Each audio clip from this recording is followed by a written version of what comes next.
성경을 한자를 푸는 대구의 오집사입니다. 오늘은 북녘 북자 달아날 배자에 대해서 말씀드리겠습니다.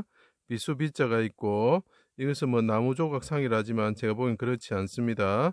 자, 여기 보면 뚫을 곤자가 있고 두이자가 있습니다. 한일자로 볼 수도 있고 두이자가 있습니다. 자, 이런 글자로 구성되어 있는데 왜 북쪽, 북녘, 북자가 될까요? 제가 하나씩 설명드리겠습니다. 그것이 나누어지고 속옷이 제비 뽑혀지죠, 그죠? 나누다, 분리하다. 대적의 칼. 그래서 시편 22편에 말합니다. 아버지, 대적의 개 같은 자들이 내 속옷을 나눕니다. 제비를 겉옷을 나누고 속옷을 제비 뽑습니다. 그들이 칼에서 구원하여 주십시오. 이렇게 이야기하죠. 대적의 칼인 십자가에 수족이 찔려서 뚫을 곤자죠. 달리시고 하나님이신데 십자가에 달리셨다. 그 달리셨는데 그 십자가의 나무에 어떻게 된다고? 하나님이 이위 하나님이 달리셨다. 이것은 뭐냐면 십자가에 뚫리신 분이 있는데 그분이 이위 하나님이 달리셨다. 그리고 죽으셨다. 이런 뜻이죠. 수족이 찔려 달리시고 혀의 칼로서 입술의 칼로서 조롱을 받으시고 그들이 그 비방이 나를 뼈를 찌르는 칼과 같습니다. 이렇게 표현을 하죠. 받으시고 어둠을 숨는 곳으로 삼으실 때 여기에 숨을 은자가 보이죠. 십자가에 땅 위에 십자가에 달리신 분이 있는데 그분이 못 박히시고 그 다음에 그분이 달리셔 죽으셨다. 또 이 옆에 하고 같은 의미입니다. 근데 이거는 이제 그 대적의 칼 이런 식으로 사용이 되겠죠. 어둠이 숨는 곳으로 삼으실 때 이위 하나님이신 예수님이 이 십자가에 이위 하나님이 달리셨는데 죽으셨다. 대적의 칼에 의해서 죽으셨다. 그래서 대적의 칼로부터 나를 보호하여 주십시오. 이렇게 하는 거죠. 그럼 대적의 칼에 의해서 죽는 곳이 어디냐? 그것만 알면 끝나는 겁니다. 예수님이 북방 시온산의 왕인데 북방이란 말이 나오죠. 그래서 북방 힘자 설명했죠. 그죠?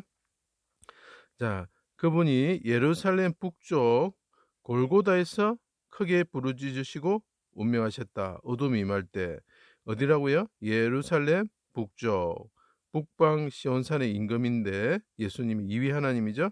북쪽에서 돌아가셨다. 자, 이것을 예언하는 것들이 그리고 제가 좀 더 설명하겠습니다. 운명하셨고 휘장이 둘로 찢어졌다. 나누다, 분리하다 이런 뜻이죠. 자, 그러면 왜 북쪽이냐? 북녘 이런 뜻이 되죠. 이것을 설명하는 것들이 있습니다. 거기서 뭐냐면 제단 북쪽에서 레위기서입니다. 북쪽에서 여호와 앞에서 여호와가 임재했을 때 어둠이 임하죠. 제물을 이위 하나님이신 분인데 십자가에 나무 위에 달렸죠. 나무 위에 그 장작을 깔고 그 위에 눕히시는 거죠. 제물을 칼로 잡았다. 그죠? 칼로 제물을 어디서? 제단 북쪽에서. 그럼 제단이 뭐겠습니까? 예, 요거는 예루살렘이 되겠죠. 자, 북쪽에서 잡았다. 그러니까 예수님께서 어디서 죽어야 됩니까? 예루살렘 북쪽에서 제물로서 죽는다는 거죠. 자, 그래 되면 어떻게 되죠? 성막이 치어져죠, 그죠? 성막이 치어지면 어둠이 많은 거죠. 어둠을 숨는 곳으로 삼을 때 그 성막에는 어떻게 됩니까? 하나님이 구름 가운데 불 가운데 임하시죠, 그죠? 자, 그대로 나타냅니다. 성막의 북쪽에는 뭐가 있죠? 진설병, 떡이 있다는 거죠. 자, 무교병과 포도주가 있죠, 그죠? 자, 그러면 그게 언제입니까? 여섯 개로 나눠지죠. 6이 됩니다, 그죠? 자, 그게 어떤 의미를 가지느냐? 저는 이것이 6월절 전날, 그 12지파에 먹이는 떡이 되라는 의미도 되겠지만 6월절 전날, 6일날 6시에 어둠이 임한다. 성막에 그늘이 진단 말이죠. 그때 어둠이 전 하늘과 땅에 임한다는 거죠. 하나님의 임재를 뜻하는 거죠. 언제? 6일 6시에. 그래서 66 이렇게 나눠서 두는 겁니다. 그때 어둠이 임할 때 어떻게 됩니까? 예, 그 육체가 북쪽에 있고 남쪽으로는 뭐가 되죠? 예, 메노라가 있는 거죠. 메노라.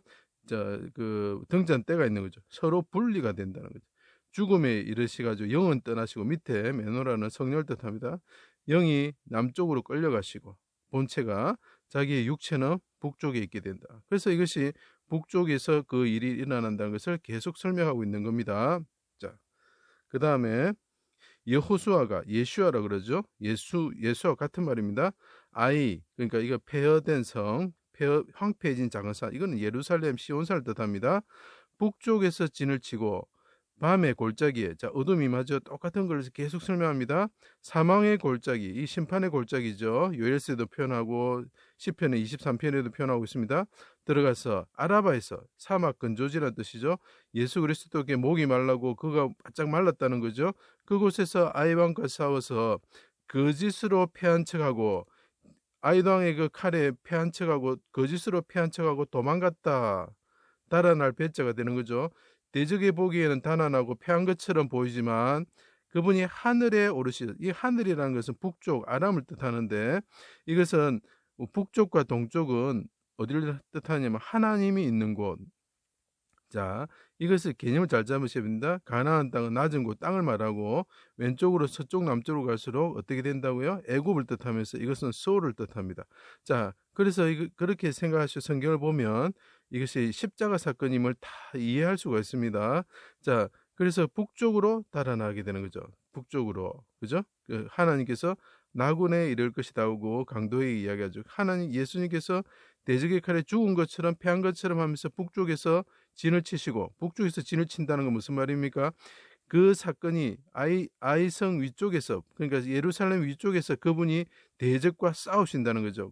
거짓으로 패한 척 보이고 죽은 것처럼 보이지만 그분이 죽지 않고 하늘에 오르셔가지고 입에 나오는 칼을 가지고 대적을 멸하시는 거. 그들이 멸하시는 거 어떻게 됩니까?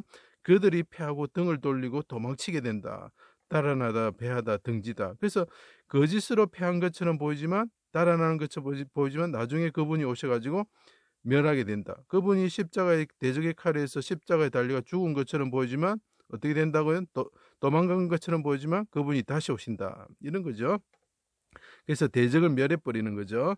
자, 이 똑같은 사건을 또 설명하겠습니다. 다윗이 북방 임금이죠. 압살롬을 피해서 광야의 길로 향하여, 여기서 보면 광야의 길로 도망하다 똑같은 말이 나옵니다. 계시록에도 보면 한 여자가 광야의 길로 도망갑니다. 똑같은 말입니다. 광야길을 향하 죽음을 당하지 않고, 이게 중요합니다. 죽음을 당하지 않고 요단을 건너서 마하나임의 두 군대죠. 여호수아는 어떻습니까? 북쪽 군대가 있었고 서쪽 군대가 있었죠. 숨은 군대가 있었습니다. 안 보이는 군대가 있었습니다. 하나님의 군대가 있다는 것입니다. 그곳에서 그분이 승리를 하시는 거죠. 마하나임을 건너 요단을 건너 마하나임에 이르러, 이 북쪽이라는 거죠. 북동쪽이죠. 북쪽이죠. 하늘이죠. 자, 그분이 십자가에 죽으시고 북쪽 제단에서 죽으셨을 때, 그죠? 여기에 예루살렘 북쪽에서 죽으셨을 때 그곳이 어떤 곳이라고요? 예수님이 진친 곳이라는 거죠. 하늘의 군대와 진친 곳이라는 거죠. 그곳에 패하는 것처럼 보이시지만, 그 십자가 사건에서 그분이 죽으시는 것처럼 보이지만, 그분이 부활하셔서 3일 만에 부활하셔가지고 그 입에 칼로서 대적들을 멸하시고 사망을 멸하시고 마귀를 멸하시고 그 대적들이 달아나고 패하고 등지게 만드신다. 그분이 패한 것처럼 보이지만, 그래 달아날 배, 어디서 그 일이 일어났다고요? 북녘 북자, 북쪽에서 일어났고, 그분이 북쪽으로 도망간 것처럼 보이지만 다시 오셔가지고 대적을 멸하신다, 이런 뜻이 되는 거죠. 그래서 이것이 북녘 북자가 되는 것입니다. 제 강의를 들어주셔서 감사합니다.